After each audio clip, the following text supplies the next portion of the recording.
மதிய வணக்கம். பொதுவாகவே திருவாதிரை அங்கே கல்வித்துறையில் ஆசிரியர் வேலையில் இருப்பாங்க, கமிஷன் பேஜில் இருப்பாங்க. இந்த கொரியர்லாம் கொண்டு போய் போஸ்ட் ஆஃபீஸில் கொரியர் போடுறது, போஸ்ட்மேன், இந்த மாதிரி வேலையில் இருக்கக்கூடிய வாய்ப்பு இருக்குது. அவங்களுக்கு எப்பொழுதுமே சின்ன சின்ன பிரயாணங்களை அடிக்குறுக்கா கொடுத்துட்டே இருக்கும். இந்த மாதிரி அமைப்பெல்லாம் இந்த திருவாதிரைக்கு இருக்குது. திருவாதிரையில் எப்படி இருந்தாலும் ஒரு அறுவை சிகிச்சை நடந்தே தீரும். இறுதி காலம் முடியறதுக்குள்ள காது மூக்கு தொண்டையில் ஏதாச்சும் அறுவை சிகிச்சை நடக்கிறதுக்கு வாய்ப்பு இருக்குது. அதே போல் சுவாதி, இது காற்று ராசி, சுக்கரனுடைய வீடு. அது புதனுடைய வீடு. புதன் வீடு கமிஷன் பேஜ். இது சுக்கரனுடைய வீடு. கலசர பாவத்தை குறியிட்டு காட்டுவது. ராகு திசை 7லிருந்து நடக்கிற காலத்தில் காதலித்து கல்யாணம் பண்ணக்கூடிய வாய்ப்பு இருக்குது. ராகு சுவாதி நட்சத்திரத்தில் பிறக்கிறார். அற்புதமான நட்சத்திரம். ஆனால் பெருமாளுடைய நட்சத்திரம் என்று சொல்வார்கள், யோக நட்சத்திரம் என்று சொல்வார்கள், நரசிம்ம லட்சுமி நட்சத்திரம் என்று சொல்வார்கள். ஆனால் அந்த ராகு திசை பின்னி பெடலை எடுத்து அந்த சுவாதியில் குழந்தை பிறந்த உடனே அப்பனை தெருவோட்டம் கொண்டு போய் கூட்டுரு. யோகமெல்லாம் செய்யாது. அனுபவம் கண்ட ஜாதகம். சிரமங்களை கொடுக்கும், கஷ்டங்களை கொடுக்கும், சின்ன சின்ன உடல் உபாதைகளை கொடுக்கும். குடும்பங்களில் 2-3 மரணங்கள் ஏற்படும். இதெல்லாம் சாதிக்கு உண்டான விளக்கம். வயிறு பிரச்சனையை அடிக்கொடுக்க பிராபலத்தை கொடுக்கும். சின்ன வயசுலேயே பெரிய மனுஷி ஆகக்கூடிய ருது ஆகக்கூடிய வாய்ப்பு இருக்குது. அப்போ இந்த ராகு அப்படிங்கிற சுவாதி நட்சத்திரம் கர்ப்பப்பையையும் குறிக்கும். உணவு பிரியராக இருப்பாங்க. கண் சம்பந்தப்பட்ட பிராபலங்கள் இருக்கும். பிடிவாத குணங்கள் இருக்கும். நல்ல கல்வித்துறையில் இருக்கும். மேன்மை இருக்கும். கம்ப்யூட்டர் சம்பந்தப்பட்ட நாலேஜ் இருக்கும். இந்த மாதிரி அமைப்புகள்லாம் கருணை உள்ளமும் இருக்கும், பரோபகாரம் இருக்கும், இரக்க குணமும் இருக்கும், ஆக்ரோஷ குணமும் இருக்கும். அத்தனையும் சேர்ந்தது தான் இந்த சுவாதி. சுவாதி நட்சத்திரம் நல்ல நட்சத்திரம் தான். பிற்கால வாழ்க்கைக்கு நல்லா இருக்கும். எப்பொழுதுமே உடலில் வலிவேதனை அனுபவிக்கணும். வயிறு பிரச்சனை, அஜீர்ண கோளாறுகள் அவங்களுக்கு அடிக்குறுக்கா உருவாகும். மென்சஸ் டைம் மாறி மாறி வரும். கர்ப்பப்பையில் அறுவை சிகிச்சை பண்ணி தான் குழந்தை எடுக்கக்கூடிய காலம். இதெல்லாமே சுவாதியினுடைய நிலைப்பாட்டை நமக்கு காட்டுது. காற்று ராசி. அதே போல் சதயம். அப்போ சுவாதி நட்சத்திரம் ஒரு அறுவை சிகிச்சை இருக்குது. சதயத்திலேயே ஒரு அறுவை சிகிச்சை இருக்குது. சதய நட்சத்திரம் உள்ளுக்குள்ளேயே பல கற்பனை வளங்களை சுமந்து கொண்டு வாழ்வார்கள். அவங்ககிட்டேருந்து எதுவுமே ஈஸியாக வெளியே வராது. உண்மையை பொய்யாக்குறதும் பொய்யை உண்மையாக்குறதும் அவங்களுடைய திருவிளையாடல். கும்பத்துக்குள்ளே என்ன இருக்குதுன்னு நம்மளால தெரியாது. மேலாப்பில் பார்த்தா கும்பம் ஒரு இடத்துல வச்சிருக்கும், அங்கே பார்த்தா தெரியாது. உள்ளே போய் பார்த்தா தான் தெரியும். அதுபோல தான் கும்பராசியில் சதய நட்சத்திரம் லாபஸ்தானத்தில் இருக்குது. சதய நட்சத்திரத்தில் ராகுனுடைய அமைப்பு இருக்கிறதுனால அறுவை சிகிச்சை, வயிற்றில் ஒரு அறுவை சிகிச்சை இருக்கு. இடுப்பு கீழே பாதம், கால் வலிகள், காலில் ஒரு வெட்டு துண்டு இருக்கும். ஆக்சிடென்ட் ஆகி கட்டைக்கால் வைக்கிற அமைப்பு இருக்கு. இடுப்பு கீழே கால் வலிகள் போகும். காலை இழப்புக்கு சமமாகும். இதெல்லாம் ராகுனுடைய நிலைப்பாடு. அப்போ உடல்காரனுடைய அமைப்பில் சந்திரன் ராகுடைய நட்சத்திரத்தில் எப்போ போனாலும் சரி அவங்களுக்கு கண்டிப்பாக உடலில் ஒரு கத்தி வைக்க வேண்டியது வந்துடும் இறுதி காலத்திலேயாவது. இது அனுபவத்தில் ஜாதகத்தில் நாம் எடுத்த விதம்.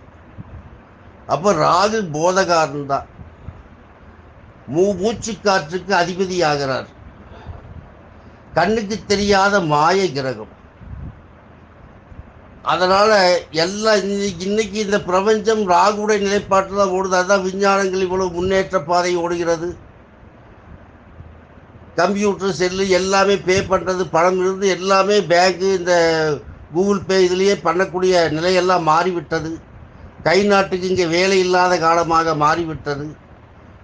போஸ்ட் ஆஃபீஸில் தகவல் தொடர்பெல்லாம் தேவையில்லை.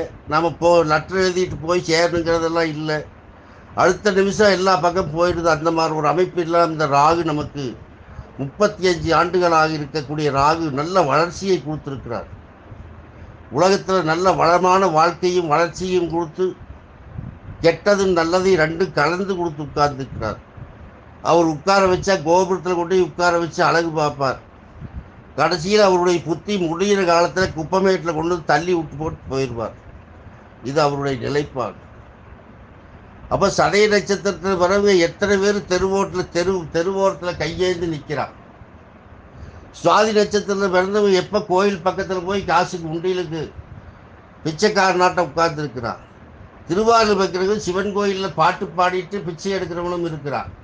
இப்படி ஒரு நட்சத்திரத்தை வைத்து எல்லாருமே நல்ல நிலைமைக்கு வருவாங்கிறது நிலைப்பாடே இல்லை ஜோதிடத்தில். ஜோதிடம் பல சூட்சமங்களை சுமந்து கொண்டு தான் வருகிறது இந்த காலச்சக்கரத்தின் நிலைப்பாடு. இதுக்கு ராகுவே அதிபதியாகிறான். ராகுங்கிற ஒரு பிரம்மாண்டமான கிரகம் மாயத்தை கொடுத்து மனிதனின் ஆசை வலையில் சிக்க வைத்து அழித்து சின்ன பின்னமாக்கி கருமாவை தொத்த வைக்கக்கூடியவன் ராகு. இந்த கருமாவை சுத்தமாக நீக்க வேண்டும்னா கேது தான். அப்போ பொதுவாகவே மனிதனுடைய வாழ்க்கையில் ராகுனுடைய அமைப்பு வேதனையை சுமந்து வாழணும்ட்டான். அதே போல் அதிக சுகத்தை சுமந்தும் வாழும். எந்த அளவுக்கு சுகத்தை அனுபவிக்கிறானோ அந்த அளவுக்கு வேதனையை கண்டிப்பாக டபுள் மடங்கு அனுபவிக்கும். இதுதான் இந்த ராகுனுடைய நிலைப்பாடு. அப்போது நட்சத்திரங்கள் எல்லாருமே நல்ல நட்சத்திரம் இருக்க இல்லைன்னு சொல்ல. எல்லா நட்சத்திரமும் சில நேரத்தில் கெடுதலையும் செய்யும் நல்லதையும் செய்யும். 27 நட்சத்திரத்தில் எல்லாமே நல்லதுன்னு சொல்லாது. மனித வாழ்க்கைக்கு இந்த ராகு கேது உகந்தவங்களா? மனித வாழ்க்கையில் ஜீவனம் நடத்தக்கூடிய இத்தனை உயிர்களுக்கு ராகு கேது உயர்ந்தவங்களானா சில நேரங்களில் உயர்ந்ததாக காட்டி சில நேரங்களில் கஷ்டத்தை கொடுக்கக்கூடியது தான். ஆசை வழியில் சிக்க வைக்கிறவன் ராகு, ஞான வழியில் கொண்டு போய் செல்வது கேது அப்படின்னு சொல்லுவாங்க. ஆனால் இந்த ராகு பார்த்திங்கன்னா அரசியலில் போகலாம், பிரம்மாண்ட சினிமா திரையுலகம் மீடியா புது புது டெக்னிக்கல் எல்லாத்தையும் விதவிதமாக கண்டுபிடிக்கிறது எல்லாத்துக்கும் ராகு தான் மூல காரணம். ஆனால் இந்த ராகுவே சுகபோகத்தையும் அனுபவிக்க வைப்பான். அப்போ இந்த ராகுனுடைய நிலைப்பாடுகள் பார்த்திங்கன்னா நமக்கு திருவாதிரை சுவாதி சதயம் இந்த ராசியில் பிறந்துடனவே நமக்கு யோகத்தை கொடுக்குதானா? இல்லவே இல்லை. நான் பார்த்த ஜாதகம் வரைக்கும் இல்லை. எல்லாருமே கஷ்டம்தான். இறப்புகள் வேணால் நடக்கும். அப்போ இது என்னென்னா சிவனை குறிக்குது, பெருமாளை குறிக்குது, கடவுளை குறிக்குதுன்னா அவங்களுக்கு இது சரி இருக்கும். பூலோகத்தில் வாழ்கிற மனிதனுக்கு இது சரியா அப்படின்னா சரி இல்லை என்பது தான் என்னுடைய நிலைப்பாடு. அப்போது இந்த ராகு நட்சத்திரத்தை சுவாதி நட்சத்திரத்தையும் சதய நட்சத்திரத்தை எடுத்துக்கிட்டோம்னா அவங்களுக்கு சிரமங்களை கொடுக்குன்னு தான் நீங்கள் நிறைய பேர்த்துக்கு கருத்துக்கள் பரிமாறி கேளுங்க. இப்போ ஓட்டுக்கெல்லாம் கேட்குறாங்க பாரு, எந்த ஆட்சி வரலாம் நல்லா இருக்குன்னு. அது மாதிரி நாம் ஒரு மீடியாவை எடுத்துகிட்டு போய் ஒரு ஊருக்குள்ளே போய் ஒரு 10-20 பேர்த்துக்கிட்ட 100 பேர்த்துக்கிட்ட சதய நட்சத்திரம் சுவாதி நட்சத்திரம் கேளுங்க. நீங்கள் பிறந்தப்போ எப்படி இருந்ததுன்னு கேட்டு பாருங்கள். அவங்களுடைய கண்ணீர்கள் தான் வெளியே வரும். ஓட்டெடுப்பில் சரியில்லைங்கிற இடம் தான் அதிகமாக கிடைக்கும்.